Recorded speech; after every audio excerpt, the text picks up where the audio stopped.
Guys, if you're ready right now to learn exactly how to pull the best wholesaling real estate list and exactly everything you got to get going, we're excited, guys. We got everyone from around the entire country.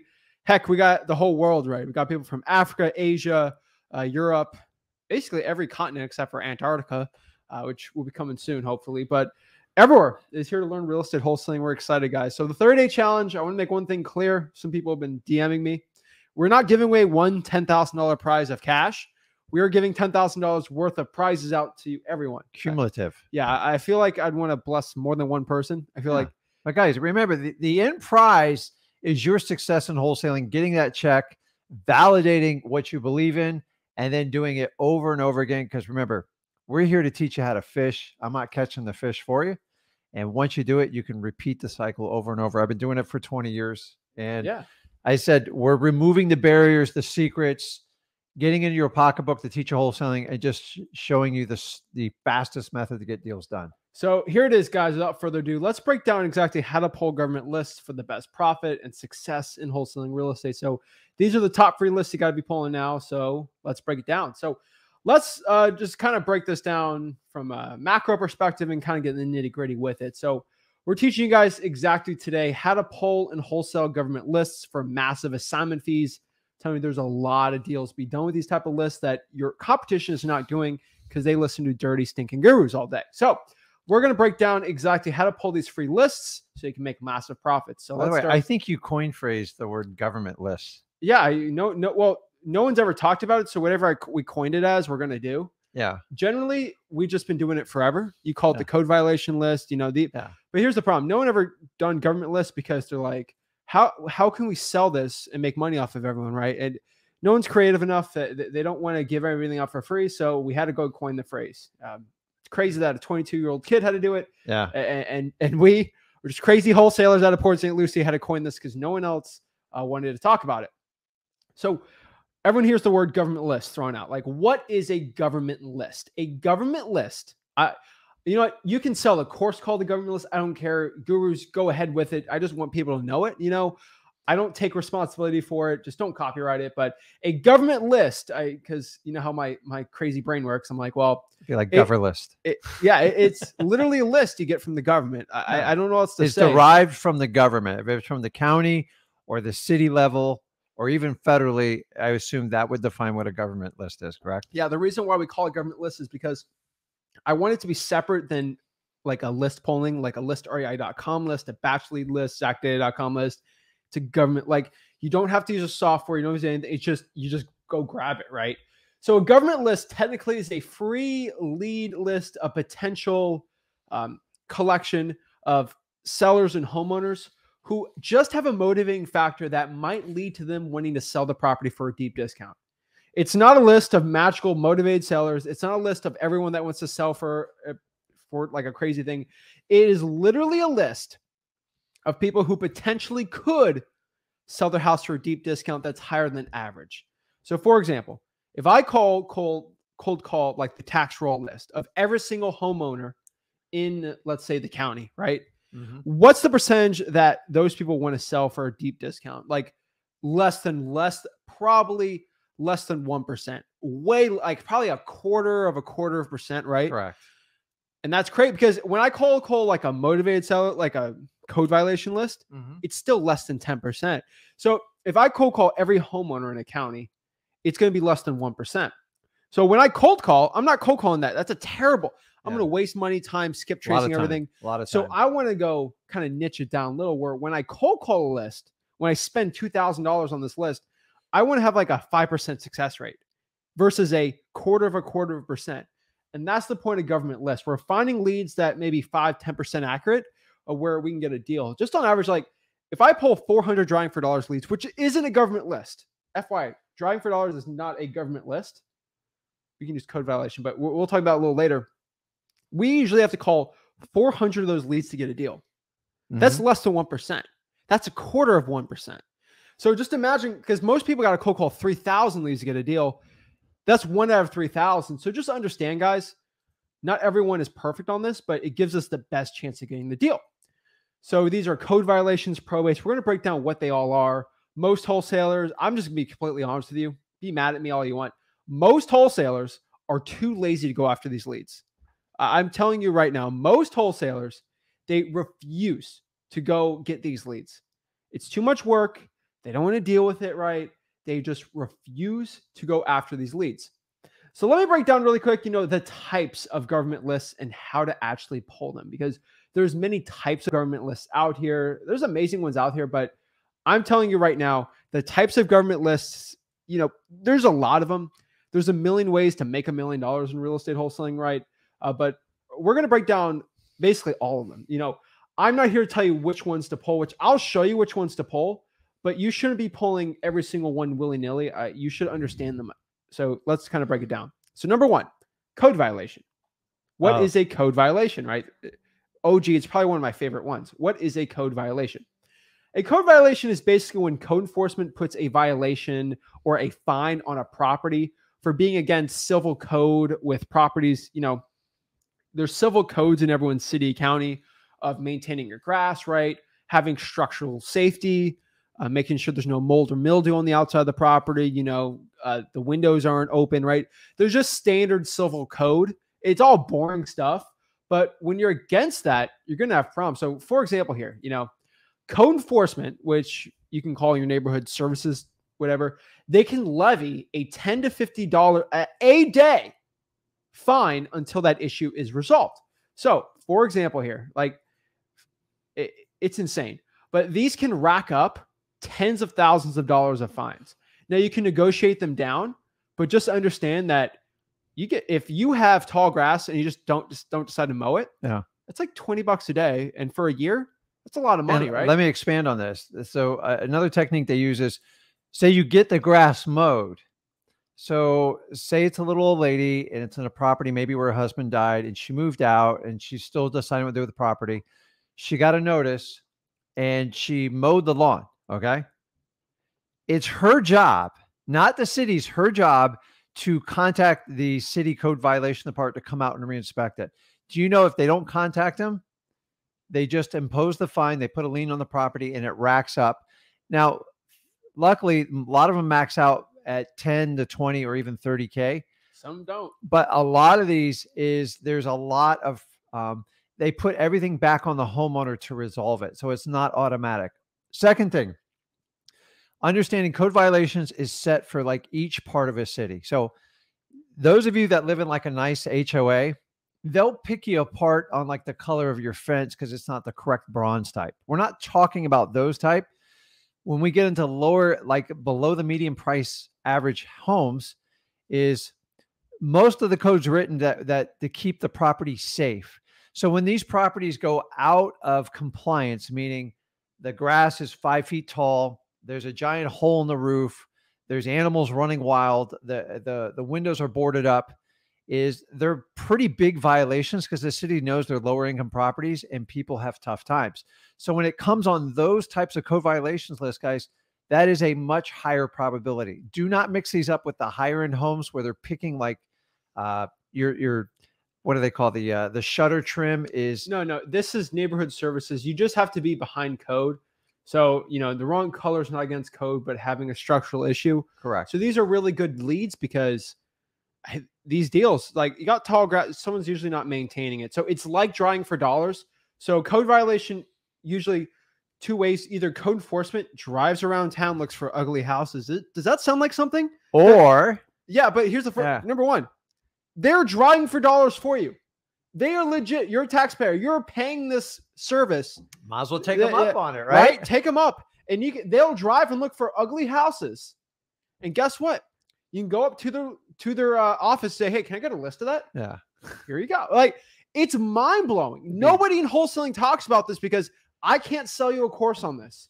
And this is why we like giving it out, because so many people get their first deals from this, guys. I've done huge deals from this. What's number two?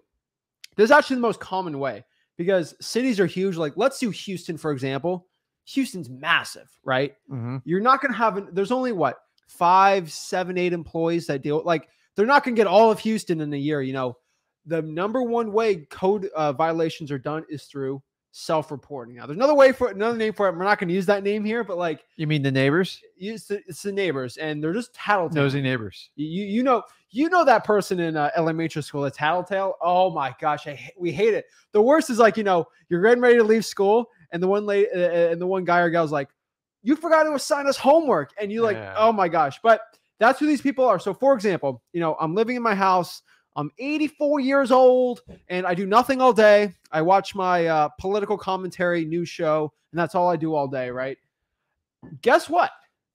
I have a next door neighbor who doesn't take care of their grass, and it's a eyesore to the community. Yeah. And you're annoying. I'm going to call code enforcement and say, this person hasn't cut their grass and I don't like it. Guess what? Code enforcement like, okay, cool. They go by, give a fine because they want their money, right? Yep. Guess what? Hey, can I get that list? Here you like, guys, these are amazing. So they're called neighborhood services. They're called code violations. They're never usually talked about. Sometimes it's hard to pull the list, but usually it's easy. So let's break down how to pull this list, right? How do you pull the code violation list? Go to your local code enforcement office, or they're called neighborhood services. There's two of them. There's one for the county and one for if you have like a bigger metro incorporated city. Mm-hmm. So just see if your city has one too. Usually they all want money. The best thing is, the best way to know if you have a city or county one, you usually have two. The best way to know if your city has one is if you have a police department. Usually they sort of work hand in hand with law. Technically, code enforcement is a law enforcement agency. They can't arrest you or anything like that, but they enforce the law, which is the civil code. So if you have for example, let's talk about Gainesville, right? Mm-hmm. They have Alachua County Code Enforcement, and then they have the city of Gainesville. How do I know this? Because there's a Gainesville Police Department and then Alachua County Sheriff's Department. And then there's also I'm not going to break it down, but like, and then they also have like a university one there. But like, that's how I know, because there's a city of and then a county of. So that's how you figure out. So if I know that, I'm just going to go up to the county code enforcement and then the city code enforcement. That's how you usually know, but always check and call. So go to your local county or city's code enforcement office. They're called neighborhood services, whatever you want. Request a copy of all active code violations for the past month, preferably tall grass, mold, and unsafe or structural issues. They're different wording for each one. We prefer you go in person. You can get it done virtually. Obviously, let's say you live in like Ventura, California, and you want to get it for like Indianapolis. Of course, you're going to have to get it done virtually, but just request to get emailed to you in a CSV or Excel format. So you use the Google Sheets and do it pretty well. But that's pretty much it. We're going to break down like the wording to say on it. And guys, going in person gives you that connection, and it's hard to turn you down. I think I contributed to like more diabetes by delivering donuts. Oh. I would deliver a dozen, you know the name, I'm not gonna use the brand. The dozen donuts to drop it off. Man, it's really hard to turn you down when somebody's there at like 8:30 with donuts in the morning.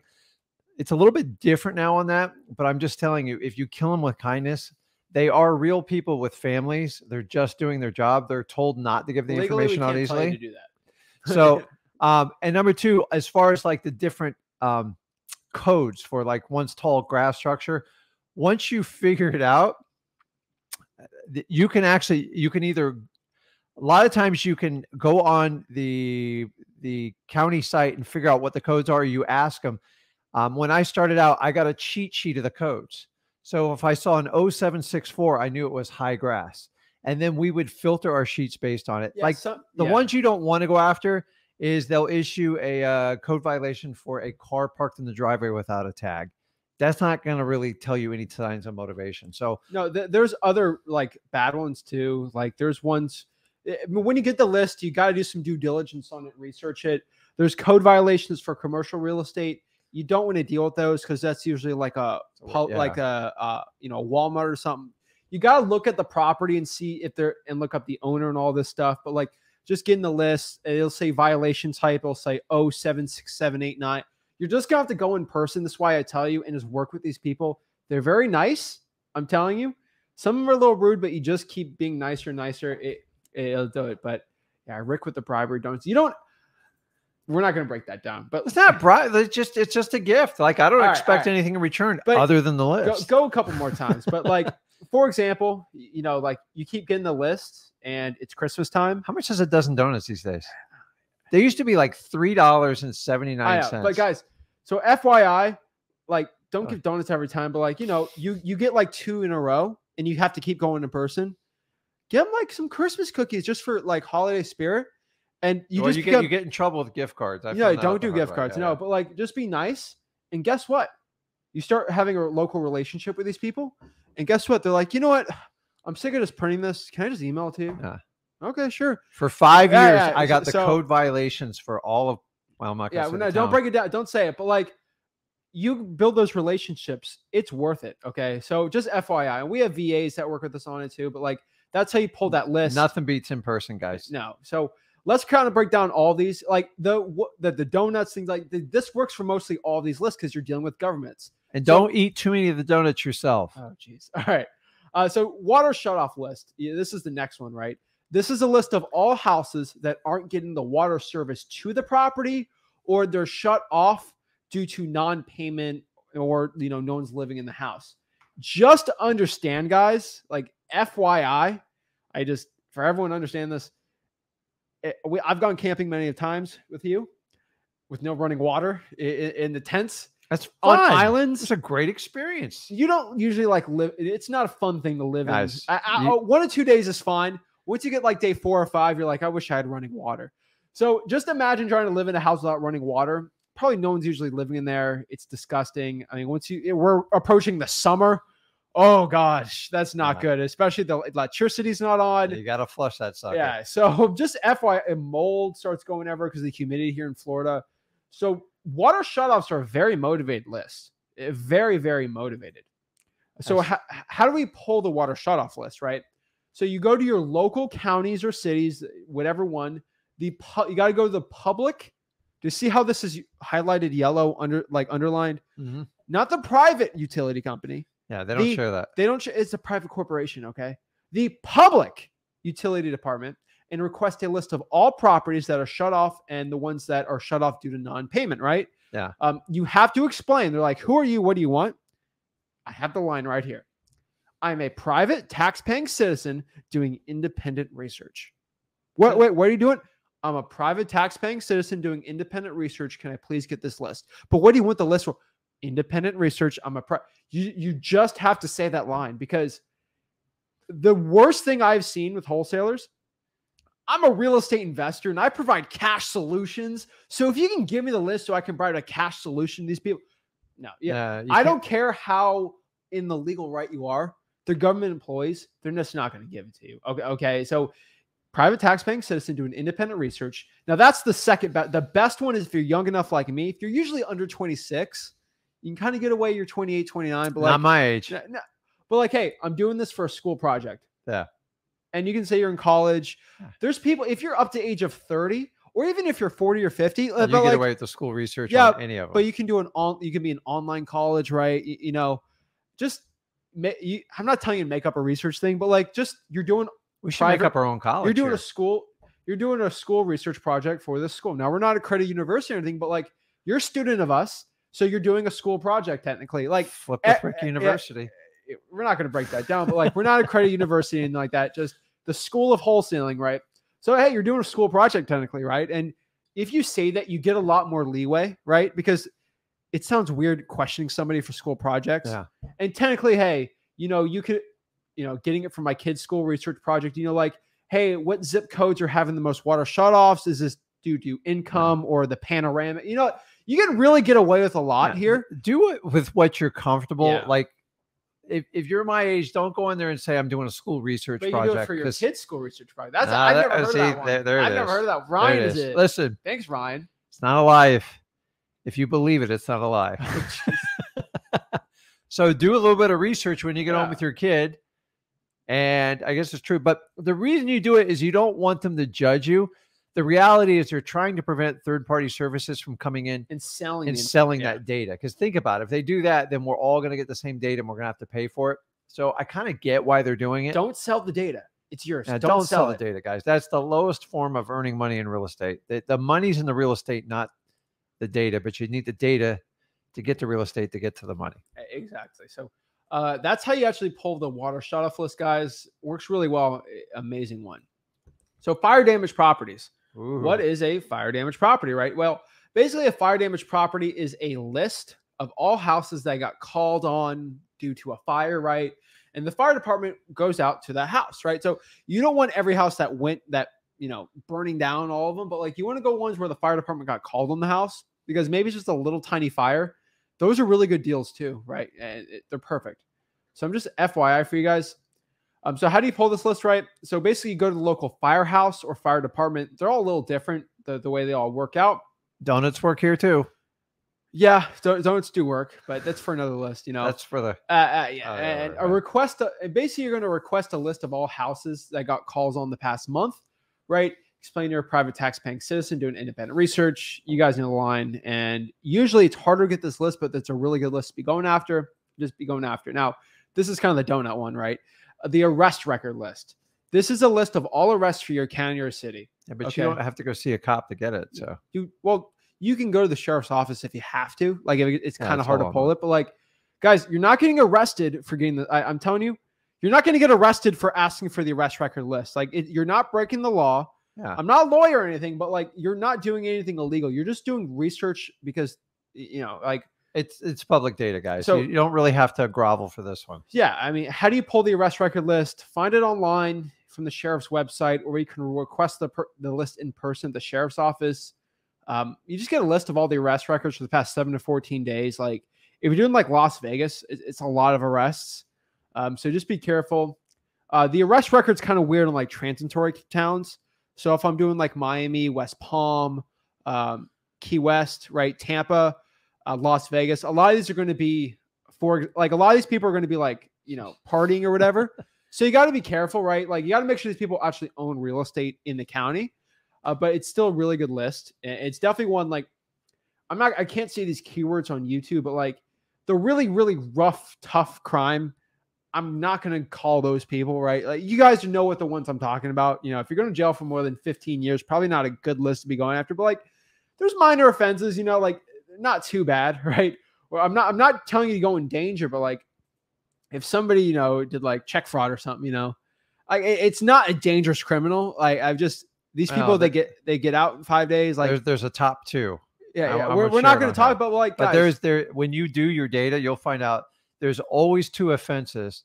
And one of them is because they get multiple violations, you can figure it out. And if they get multiple violations, they go away anywhere from 2 to 5 years. If there's a teardrop on the tattoo and the mugshot, just don't call them. But I'm just telling you guys, like, just be smart. I think you guys are smart enough to know, like, what ones you shouldn't be calling. That means what I think it means, doesn't it? Yes, they're crying from the gurus. All right. So let's talk about the tax liens and tax delinquencies. The reason why I'm saying is because nobody do you know any other YouTuber that talks about the arrest record list? No. And you know how we figured out the arrest record list? We were doing deals with people that kept getting arrested. Yeah. And I'm like, that's $40K right there. The guy got arrested. Right? Yeah. Like, like, that's how, because we do this business. And we told you the big disclosure on arrest records. Don't hide it from anyone. Yeah. There's a lot of drama. A lot of drama that comes with it. A lot of drama. But if you can get through the drama, you will make a lot of money. But I'm just telling you, these people want to talk to you for hours. My first $100,000 deal. We did my first $100,000 deal last year. Arrest record. But like, it was a probate. Mm-hmm. But the guy that got the probate got arrested. And he's going away for a little bit, but it was an amazing deal. And there's a lot of drama we couldn't say on camera. A lot of break-ins on that. It's just, they like to break back into the property too. Security cameras. That was a messy deal, but we actually bought it ourselves because we wanted to do a 6-figure deal. Now we get paid in proportion to the problems we solved, and it was fine. But just FYI, guys, like, the arrest record list is great. It's an amazing one. Just be smart. I think you guys are smart enough to understand. And guys, choose who you want to do business with. Sergeant Dodds is a good one. Maybe probate violations might be a good one. That's actually a decent one too. But like, the best ones you look for, the people that get themselves in the most trouble are just repeat offenders. It's not horrible things. They're not good things, but the thing is, the law is set up where you keep repeating the same offense and you don't learn from your mistakes. They're going to penalize you. When you have to go to jail for 2 to 5 years, you're going to have to make long-term decisions on the real estate. We're not talking about people going away for like 15 plus years. Most of the people are going to be between 2 and 5 years. And Brooklyn's got a point here. You know, it kind of scares me as a young woman, not stereotyping, just not safe to go alone nowadays. We get it, Brooklyn. The thing is, most people think like that. Nothing wrong with it. I get it, right? But the problem is a lot of people think like that. So guess what? No one's servicing that type of seller. Yeah. And that's the thing. So like if no one else is willing to do it, not a lot of wholesalers in your market are going to do it. Now you can do, I would virtually do a deal like that, right? Like yeah, virtually. Why not? If you want to keep safe, just do it virtually, right? Or if you have to go to the detention center. Okay. We're not going to, okay. Now Then you have all, now you have all the protection. I've had to do that. It's scaring her. Oh my God. Yeah. But listen, guys, the bottom line is, guys, the beauty of wholesaling is you pick who you work with. Yeah. I would do that deal virtually. Yeah. So if you're not comfortable and you're listen, I wouldn't send my wife to do it either. So, no. and I'd send him. I wouldn't send my sister, right? I'd send my 16-year-old son to do it, but I know you would. I've been in some crazy situations at 18 with. Listen, if you do it, I promise you, you'll have great stories for the rest of your life. Yeah, but virtually do that if you don't feel safe. Just FYI, for like a lot of people think like that, so they're not going after it. And maybe for someone, you can do it. So, guys, pull the arrest record list 7 to 14 days. FYI, because Brooklyn put that up.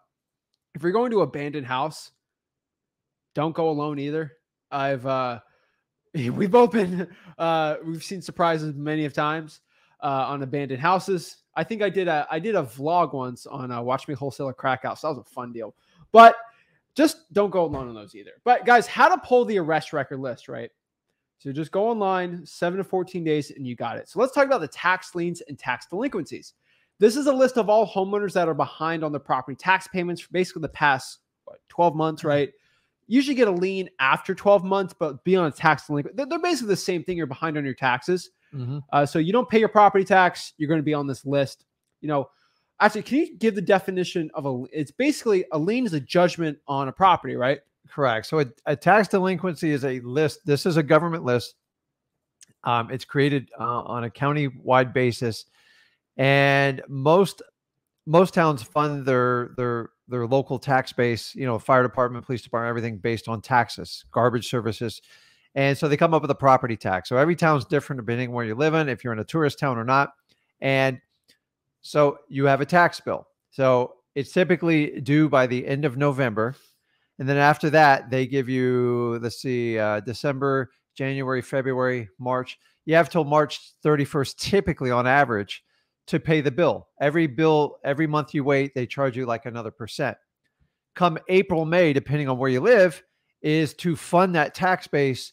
They want those taxes paid. So they offer a tax deed certificate. No, it doesn't mean you own the property. It just basically means you put a lien on the house for the taxes and they bid it down. So they started at 18% and people go down and pay 1 or 2%. A lot of people have this misconception. If you buy the tax certificate, you actually you have the right to buy the property. It's not. Honestly, if you're trying to do that, most people just do it for a return. There are some strategies you can do it, but it's much more advanced. So what happened is that tax certificate is held. So it's usually if it's not paid back within 2 years, it gives that individual that owns a certificate the right to foreclose. Once again, they are not buying the house. They're foreclosing on their lien. The house goes to auction, say it's a $2,000 lien. They bid up to $2,000. That lien is covered and paid for, and then it goes to our open market to the bidders. That tax certificate holder does not have an advantage over the other people. Maybe they know a little bit more about the property, but this is how taxes go. The reason why this lead is so imperative to you is it shows motivation. Now, you have to sort this list. I'm here to tell you, there's a lot of wealthy people that finance their taxes and wait literally to the last day to pay it for cash flow. You're not looking for those, and they're easy to spot. You're looking for the houses with the below average median price, and usually they'll have multiple arrearages in their taxes. That tells you there's a financial problem, and hopefully you can help them out with a wholesaler. Guys, if they don't pay that tax bill, they will lose the house. It's just a question of when. So this is a great list to be going after. It's a really good list. And guys, in the current market environment we have going forward, this list is going to be invaluable. Do you think it's funny that we made a market crash video and then every guru decided to do one a week later? Do you think it's funny that we made a business structure video and then a week later everyone did it? Do you think it's funny? Let me know if you think this is funny. I'll just say this real quick. That Rick did a Sunday live on contracts, and then everyone decides to do a contract video the next week. Do you guys, I just FYI, this is why I don't announce our lives like a lot. Like FYI, I didn't announce this live until the day of, because guess what happens? We do a lot. We do a live, I announce a topic. We do a challenge. Yeah. A guru takes it a week later because they're not creative. Listen, the ultimate form of flattery. I'm really giving you guys an FYI. Watch our lives. A guru's going to stop for a month. They'll copy us. Watch our lives for the past month. Watch the date we do a video. Then watch what happens the week after. Every guru will do a video about us. We do a contract video Sunday. Yeah. Guess what happens? You know, we do this contract video. We did a business structure video. Video. Guys, just understand these gurus, they love copying me. But honestly, if they keep this pace, then maybe they'll copy us and give their content away for free. Okay. Huh? If we keep this pace, I told you guys, changes come in the wholesale. FYI, I mean, everyone's kind of catching on to this. You know, we announced it, but like everyone is. I think it's hilarious. I just hope everyone notices that. Like, we do a video, we all get stolen. So FYI, like, I get asked, like, why don't you announce what topics you're doing? I'm like, there's a reason. I can't announce my topics because these gurus are going to steal it.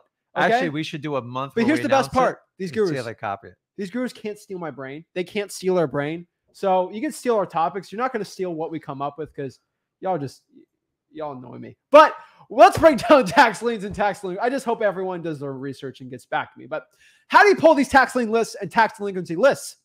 This is why we go hard in the paint. This is why we make PowerPoint presentations. This is why we go hard on the information, because nobody else in wholesaling actually is willing to do this. So let's break it down. So we go to public records online, clerk of the court. Technically, they call it public, like they're different words everywhere, but I'm just letting you know. But public records, you search them in the lien section. Last week, I had a lot of questions how to pull a certain list. I had just pulled them to you guys live. That's why you guys got to follow us on Wholesaling House for real, because we'll literally post some of our best coaching calls, some of me pulling live and stuff. That's why I guess follow that. Subscribe to Rick Ginn, Zach Ginn, Flip all the channels. But guys, just go to public records, go to the liens, and it'll go on tax liens. Sometimes the property appraiser for your county can actually show you. A lot of websites actually will show you if the taxes to a property has been paid or not. So technically, the property appraiser can actually show you. It's actually just kind of fun, right? So I know our county actually does it really well. So let's talk about pre-foreclosures. Pre-foreclosures, this is a list of all homeowners who are behind roughly 2+ mortgage payments and are potentially facing a foreclosure unless they actually pay the mortgage. Just FYI, guys, I went an hour and a half on pre-foreclosures, like how to talk to sellers, how to actually deal with the process. This is the only list. Gee, there's 2 of these lists. I have to give you guys a warning before I break it down. For pre-foreclosures, the process is not complicated, but you have to watch that hour I did at free right here. Easy, he's got us right here. Freewholesaling.com. He's got us right there.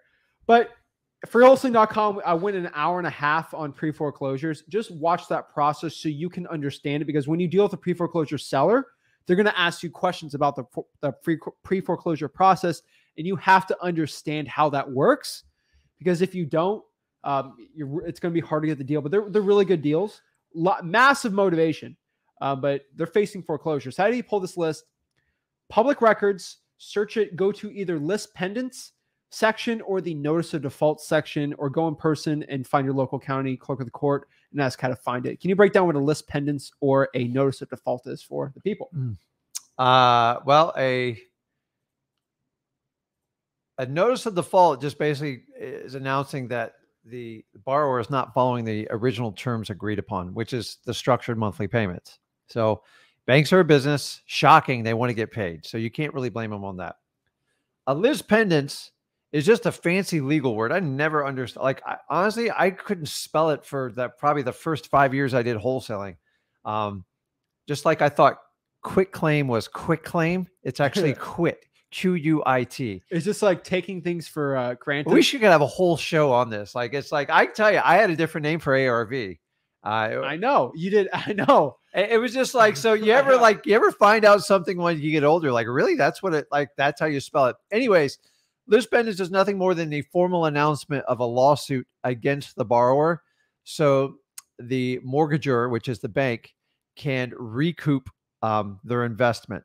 So not investment, but their note. Now, a lot of people think it's the bank. It's not the bank. The bank is just a service provider. They are. Once that loan is executed and signed, within a day or two, it's literally sold to Wall Street.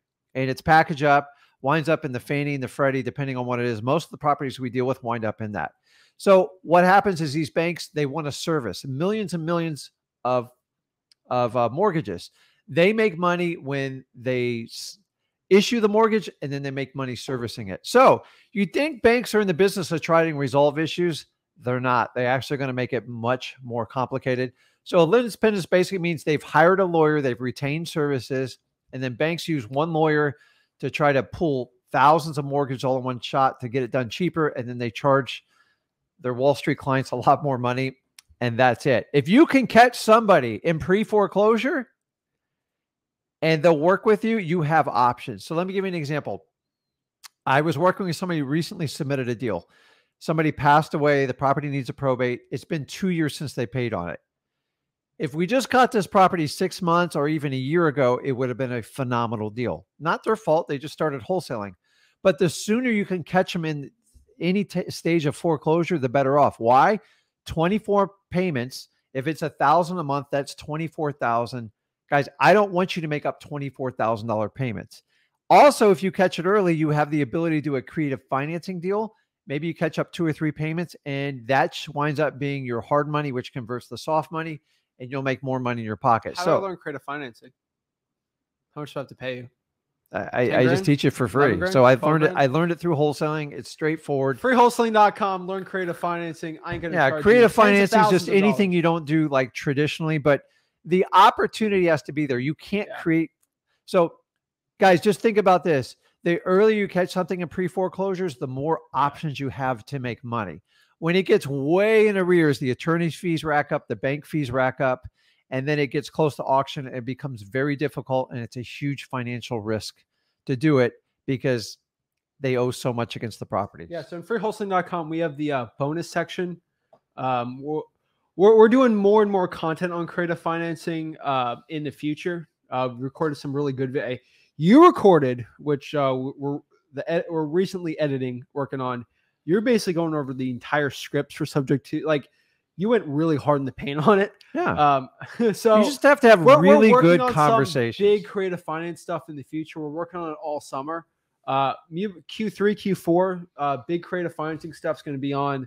Like I said, we're trying to help. We're trying to put all the gurus on wholesaling out of business, but because guys, now the opportunity for creative financing is really coming up. Very low interest rates. It's amazing. People can't sell properties. I'm going to teach you how to do creative financing with pulling little to no money out of your pocket. Our issue, it's taking us a while on the creative finance side because we got to do a lot of lawyer schmiegel, rigmarole. Legal schmiegel on there is an obligation when you take over someone's mortgage. So and I'm going to be honest with you. The legal schmiegel of the creative finance just starting out, crazy. That's not the way to learn real estate because there's a lot of documents. You're talking about liens, power of attorneys. You have to have lawyers review your stuff, and you got to make sure you're completely compliant.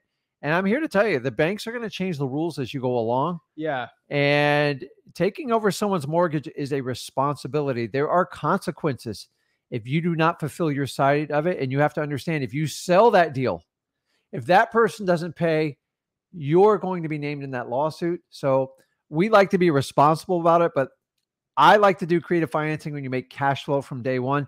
I do not believe in putting out huge down payments to take over someone's payment. That's very risky. And honestly, guys, start out wholesaling because you're going to find creative financing and wholesaling, and it's going to teach you the fundamentals to really be good at real estate investing. Exactly. So that's how you pull it. It's a great creative finance list too, but we're working more and more on the stuff. So IRS debt lien list. So this is basically a list of all homeowners and people behind on federal tax payments from the United States' Internal Revenue Service. We love the IRS. They're great people. We love you guys. If the IRS is watching, you're our favorite. Bonus. you can actually, your state's revenue department. Now, not everyone's in Florida, right? No state income tax here, but like there's a lot of states that are even probably worse than the IRS. I know the Georgia revenue department is like notoriously like crazy. They're worse than the IRS. Some states are crazy. California, New York, yeah. A lot of them are really aggressive. And they're actually sometimes worse than the IRS. I mean, the IRS will actually work with you. Like they're pretty nice compared to some of these other states, right?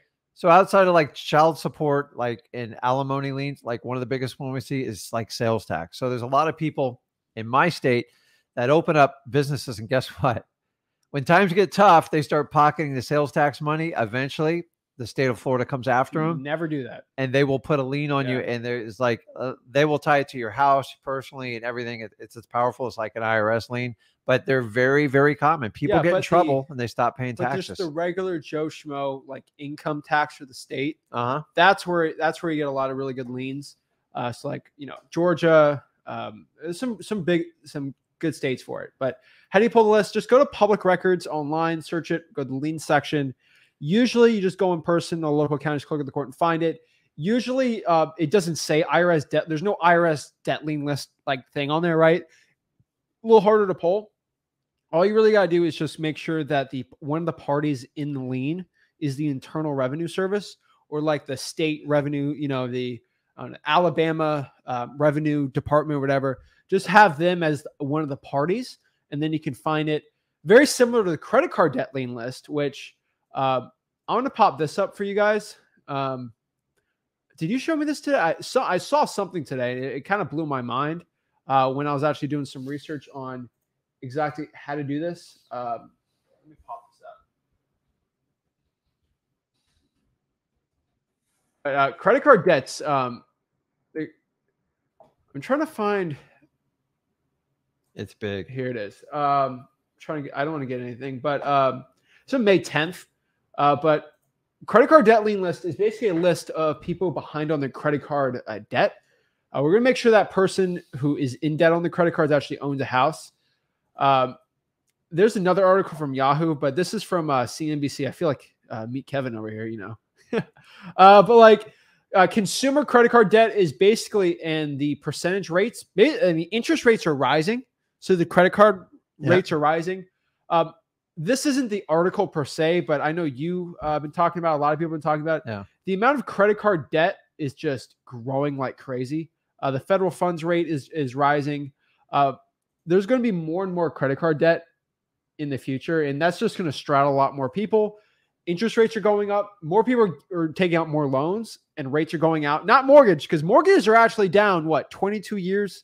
The lowest it's ever been. It's at a 22-year low for mortgage application. So guys, I mean, the handwriting is on the wall. I know everyone goes, oh, it's never going to go down in the market. Dude, I tell you, I've been doing this a long time. There's going to be a shift in your market. How much of a shift? I don't know. Like there's only one man upstairs that knows, but the shift is happening. Are you talking about Jerome Powell? I got to talk to him. But like, if you guys like Open Door, a lot of your home investor and businesses, they're not buying anymore. Most of the hedge funds, like they are whittling it down. So everyone's squeezing. Eventually inventory has to give, which means pricing is going to give. With the credit card is, obviously it's going up because interest rates are going up. But number two, homeowners, actually just American consumers, are going to use credit card to try to band-aid. They go, well, we just get through this a few months. We'll keep, like gas. I mean, when your gas bill doubles and you're on a set fixed income, what do you do? So people use credit cards. They're easy to get. Now, FYI for people, I don't get a whole debate. We'll talk about this after, but like when gas rises, I actually make more money because the drawing for dollars gets harder, which means newer wholesalers, it's harder for them to do it, which means we can just go harder on the gas thing. You're gonna have to get a moped or get a, what do they call those little things of Vespas? Vespas. Yeah, but guys, credit card debt is rising, and interest, and the fund rate to borrow is actually rising more. So just FYI, guys, like this is going to be a way more powerful list. So this is just you guys can tell this is live. Statistically, also guys, this is 5:55 p.m. FYI for everyone seeing it for June 8th. if we are live in the comments or we're live in the video. We're live in the video. Are we live in the video or are we live in the comments? Both. That was quite, I tell you, I was blown away with that little trick, dude. That was just like, what? Live in the you live in the comments all the time. So just FYI, guys, this could be a more interesting lesson. You got to make sure these people own real estate. And when you're behind on credit cards, you could actually get a lien on the house from the bank or the credit card servicing company, financial services company. So these people have a lot of power on it. So how do you pull this list, right? Like every other list, you go to the public records, you look for liens, and then what you do is you go to the bank and make sure one of the parties of this lien is a bank, a credit card company, or a financial services company. So a financial services company, basically a credit card, where debt can get sold like your mortgage. Your mortgage might move in 10 years to like 3 different types of banks because the debt package gets sold. Banks make money just writing the loan. Most of them do. That's it. But so just FYI, guys. So like, let's say I have $1,000 in credit card debt lien, right? And it's from Bank of America, right? Bank of America might be like, all right, this is a wash. I'm going to sell this debt for $700 to, Chase or Johnson Financial Services. And then they try to get the 1,000 from me. They buy it for 700 and they try to get the 1,000, one out of whatever works. They make money, right? So financial services or a financial group, that's what they're called. They own the debt. So they're technically the ones that it just shows the person's behind on the thing. So not everyone is like that. So you might see like something financial services or Oxfield Finance, they're like all different names, right? So these are the largest credit card companies right now.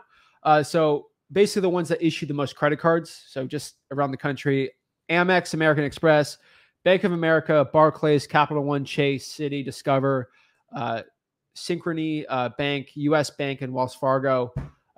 Discover's, I think, is the most aggressive one out of them all. But I hate that card. Yeah, I have no idea. Nobody takes it. Nobody takes it, but that's why they give you the biggest cashback reward. Yeah, just FYI, guys, like those are the big ones. If you just want to, I'll have it for you guys. Can screenshot this for a second, but like usually these people are the ones. It's like Bank of America versus Emily Smith, right? Like that's usually what it looks like when you're looking for those liens. That's how you find the credit card debt lien list. Now that technically could be a pre-foreclosure also. So it's kind of harder to figure it out, but the lien's like $4,000. You know what it is, right? Yeah. Divorce list. This is not my favorite one, FYI. People are still doing deals from it. So it's okay. Guys, it's hard when you get like personal family matters. But so like if I befriend the husband, he's like, yeah, I'll sell it, just get rid of it. Dude, you're not even a quarter of the way through the battle because when you deal with the soon-to-be ex, she doesn't want to sell it just out of spite because he contacted you. And I get that all the time. So I'm just telling you, there's a lot of drama in it. And like and if you got kids involved, it's even worse. Yeah, so it's not my favorite one, but you still do deals from it. So you do, but you need 2 compliant parties and just be careful which side you befriend. Yeah.